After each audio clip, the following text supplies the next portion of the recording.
You can run, but you can't hide. Everyone, how are you all. So मेरा नाम है ज्योति चौधरी और स्वागत है आपका और हमारे ब्यूटीफुल से चैनल ड्रीम में अप्पा गर्ल में। आज के वीडियो में मैं डिस्कस करने वाली हूँ अबाउट बीएससी और किस यूनिवर्सिटी से करना चाहिए नीट के बाद। अगर आप नीट की प्रिपरेशन कर रहे हैं तो आपको बीएससी में एडमिशन लेना चाहिए या नहीं लेना चाहिए, इन सारे टॉपिक्स के बारे में। बिकॉज बहुत सारे कमेंट्स आ रहे थे कि इन सारी चीज़ों के बारे में दीदी आप डिस्कस करो कि आपने एमएससी में कहाँ से एडमिशन लिया है, किस ईयर में लिया है, कैसे कैसे सारी चीज़ें। और उसके साथ ये भी बताऊंगी कि ये सारे एग्ज़ाम्स को क्रैक करना बहुत ही इजी होता है। बिकॉज़ बीएससी में मेरा जो रिज़ल्ट आया था तो उसमें मैंने टॉप किया है अपने यूनिवर्सिटी में, अपने डिपार्टमेंट मतलब बोटनी डिपार्टमेंट में। तो इससे मैं ये भी बता सकती हूँ, थोड़ा बहुत, ज़्यादा तो नहीं बता पाऊँगी क्योंकि मुझे खुद भी आइडिया नहीं है ज़्यादा कि कैसे एग्ज़ाम में लिखना होता है, कितना पेज लिखना होता है। बिकॉज़ हमारे जो बिहार में होता है, बिहार में ये सारी चीज़ें मैटर करती है कि आपका पेज कैसे कितना कंप्लीट हुआ है, आप किस तरह से लिखे हो। तो ये सारी चीज़ों के बारे में मैं इस वीडियो में डिस्कस करने वाली हूँ। एंड चलो वीडियो को स्टार्ट करते हैं। तो सबसे पहले डिस्कस करते हैं कि आपको, अगर आप नीट की प्रिपरेशन कर रहे हो तो उसके साथ आपको बीएससी में एडमिशन लेना चाहिए या नहीं लेना चाहिए। तो देखो, इसके लिए दो तरह के लोग होंगे। एक का कॉन्सेप्ट होगा कि जिस चीज़ पे आप फोकस कर रहे हो, जैसे आप नीट के एग्ज़ाम पे फोकस कर रहे हो तो आपका एक ही टारगेट होना चाहिए, चील की तरह नज़र होनी चाहिए कि यस ये टारगेट है, इसी को अपने को अचीव करना है। और एक ग्रुप है, उनका वो होता है कि एक आपका प्लान ए तो है ही कि अपने को नीट क्लियर करना है, अगर नहीं हुआ तो अपने पास प्लान बी भी होना चाहिए, जिससे इसके अगर ये नहीं हुआ तो अब हम इस लाइन में चले जाएं। तो दोनों ही अपनी अपनी जगह सही है। बट मेरा क्या मानना है, मैं अपना डिस्कस करती हूँ। मेरा ऐसा है कि अगर आप नीट की एक साल, जैसे आपने 12th का एग्ज़ाम दिया, आप एक साल बिल्कुल भी किसी भी बीएससी में किसी कहीं भी एडमिशन मत लो, नीट की प्रिपरेशन करो। अगर आपको लगता है तो फर्स्ट ड्रॉप में मैं बिल्कुल सजेस्ट नहीं करूंगी।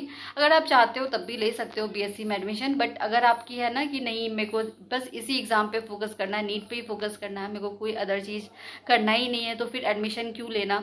बट अगर आपका सेकेंड ड्रॉप हो जाए ना, या सेकेंड ड्रॉप थर्ड ड्रॉप तक आ रहे हो ना, तो मैं कहूँगी एडमिशन ले लो।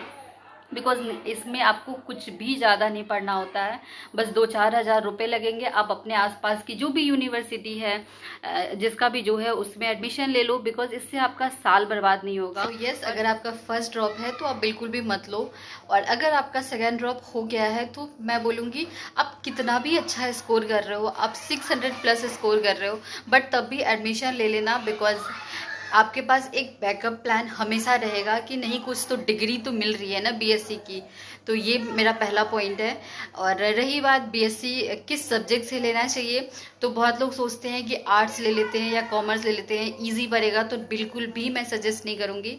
मैं यही बोलूँगी कि आपका जैसे बोटनी ले लो, जूलॉजी ले लो, केमिस्ट्री ले लो, फिजिक्स ले लो, ये सारे सब्जेक्ट से लोगे तो ये आपको बहुत ज़्यादा हेल्प करेगा। क्योंकि नीट का ही जो 11th-12th का जो सिलेबस होता है, उसी को थोड़ा ज़्यादा क्या बोलते हैं, डिफाइन करके दिया होता है बीएससी में, और कुछ भी ज़्यादा नहीं होता है। तो आपको ये चीज़ हेल्प मिलेगी। अपने आसपास के जगह से लेना, ये नहीं कि बहुत अलग जैसे रह रहे हैं कहीं और कहीं और से एडमिशन ले लिया, तो इसमें फिर दिक्कत होगी। प्रैक्टिकल्स देने जाने पड़ते हैं, आपको बार बार फॉर्म फिलअप करना पड़ता है। बिकॉज बीएससी अब 4 साल का हो गया है, तो आपको हर साल फॉर्म भरने पड़ते हैं। तो ये सारी चीज़ों के लिए आप अपने आसपास की जगह पे लेना, जहाँ से आप आराम से आ जा सको, आपके प्रैक्टिकल्स हो, कुछ भी हो तो आप आराम से दे सको, मतलब ऐसा कोई दिक्कत नहीं हो। तो ये बात करते हैं बीएससी का एग्ज़ाम आपको देना कैसे है। इस पे ना मैं थोड़ा बहुत मैंने एनालाइज किया है, उसके अकॉर्डिंग बता रही हूँ। एक स्टोरी बताती हूँ उससे रिलेटेड। पहले अभी पिछले साल जो यूपीएससी का एग्ज़ाम हुआ था, तो उसमें हमारे कॉलेज की एक सीनियर थी, तो उनका एग्ज़ाम ना मेरे ही क्लास में पढ़ा था और मेरे आगे वाली सीट पे पढ़ा था। तो उनका आंसर क्या होता था ना कि वो कोई भी क्वेश्चन का आंसर देती थी एक पैराग्राफ में या फिर एक पेज में, मैक्सिमम एक पेज में। और लेकिन उनका बहुत ही सटीक आंसर होता था।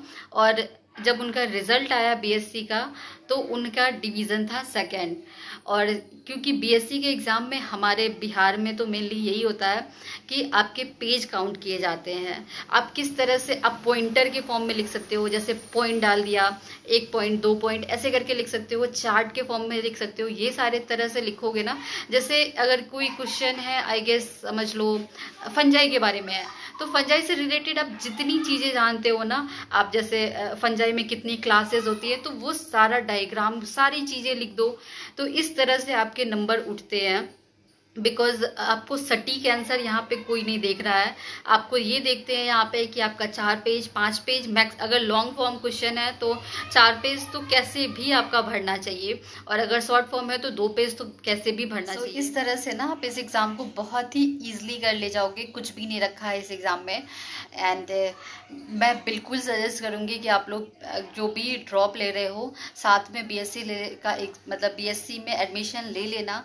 बिकॉज मैं ऐसे भी बहुत सारे लोगों को जानती हूँ जिन्होंने 4-5 ड्रॉप ले लिए हैं और बीएससी में एडमिशन नहीं लिया है, और आज के टाइम पे उनके पास रिग्रेट करने के अलावा कोई ऑप्शन नहीं है। तो ये तो मैं सबको ही सजेस्ट करूँगी, और इस तरह से आप एग्ज़ाम दोगे ना तो आप बहुत ही अच्छा स्कोर कर सकते हो। लड़कियों के लिए तो बिहार में है ना कि अगर आप फर्स्ट डिवीज़न या फिर आई गेस बस पास भी हो जाते हो तो आपको 50,000 रुपये मिलेंगे। तो ये तो और अच्छी बात है, इसमें क्या ही है। तो ये सारी चीज़ें हैं। और बहुत सारे स्टूडेंट पूछ रहे थे कि आपका कौन सा यूनिवर्सिटी है, तो भीमराव अंबेडकर यूनिवर्सिटी है, BRA BU यूनिवर्सिटी, बहुत सारी यूनिवर्सिटी है जो आपके आसपास है, आप उसमें एडमिशन ले लेना।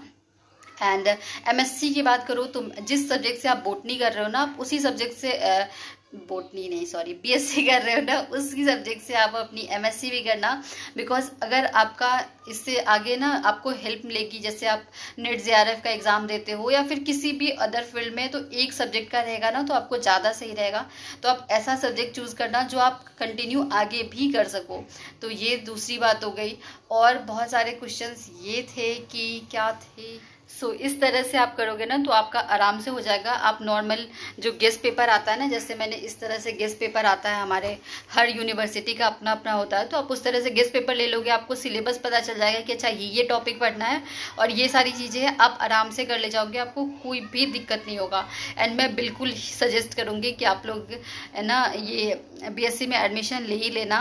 कुछ नहीं तो आपके पास डिग्री तो होगी। बिकॉज नीट का कंपटीशन बहुत ज़्यादा बढ़ गया, बहुत ही ज़्यादा, पहले वाली बात नहीं रह गई है। बहुत ही फ्रैंकली बोलूँगी, ये होता है ना कि नहीं इस बार तो मैं 1 साल में सब कुछ फोड़ फाड़ दूँगी, तो वो हम मेरे आसपास मेरे को अभी लगता है मैं 7-8 लोगों को जानती हूँ जो इसी सोच में बैठे हुए हैं कि इस साल तो मैं सब फोड़ फाड़ दूँगी, मैं कहीं एडमिशन नहीं लूँगी। और इस तरह से ना साल निकलता ही जा रहा है, साल निकलता ही जा रहा है। तो ये सारी चीज़ें हैं। एंड इसी तरह से ना मैंने अपने एग्ज़ाम्स में BSc के टॉप किया है।